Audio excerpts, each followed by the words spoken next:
Hey, I'm back. Today we're going to talk about fasting, exercise, and your glycogen reserve, okay? Now, what happens when you fast is it causes a mild stress in the body. The body then adapts by increasing the resistance to stress and resistance to disease. All sorts of really cool things happen at the gene level that improve inflammation, autoimmune issues, because the body is basically in this repair mode. Okay, so it's a very positive things that happen. And also you have a decrease in oxidative stress. So you're gonna have less degeneration. You can have all sorts of benefits. But in order to achieve the benefits from fasting, you must fast for at least 16 hours. Just realize that the frequency of eating decreases the benefits. So if you're gonna eat within an 8-hour eating window, just do 2 meals. And over time, if you want to improve the benefits, go down to 1 meal a day, and that will increase the fasting time. So in order for you to get into a fasting state, to get the benefits, you need to deplete your glycogen reserve and get into fat burning, where you're actually living off of your own fat and ketones. And you have about 1,600 to 2,800 calories of glycogen stored in your liver and in your muscle. Now, most of the glycogen is stored in your liver, okay? And some is stored in your muscle. The glycogen that's stored in the muscle can't be used for the rest of the body. It can only be used for your muscle.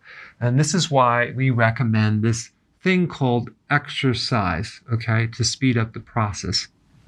Now, if you were going to do no exercise and just your daily activities, you can deplete your glycogen reserve within 12 to 22 hours.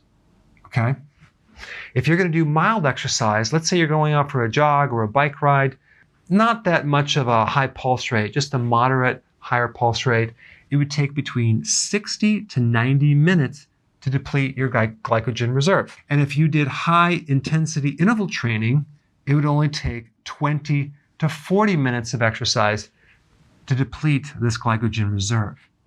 So you can see that if you add exercise, you can speed up the process and speed up the improvement.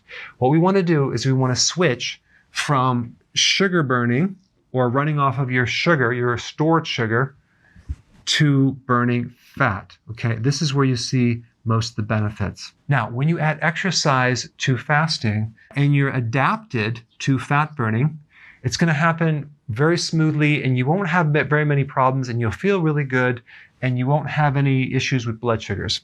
But when you're just starting out, you're going to be not adapted yet. And you may see a drop in performance with your exercise with some fatigue and some blood sugar symptoms. All that means is you haven't fully adapted yet to fat burning because you either haven't given enough time or when you're eating a meal, it's the wrong meal. You're eating carbohydrates when you're doing fasting. You're not doing a keto plan. And that could be the problem because as soon as you start adding the carb meals in there, you're not only going to actually retain fluid and have a problem with digestion, it's going to make it harder to adapt. Okay, you're not going to fully adapt, and you may find that when you add exercise that you don't have the positive benefits that you want. Okay, so what we want to combine is healthy ketosis with fasting, with exercise, to optimize the benefits from fasting. All right, guys, thanks for watching. So if you want more knowledge on how to create a healthy body, subscribe now and get daily notifications. Daily notifications, that sounds weird. Well, I'll just remind you on a daily basis. How about that?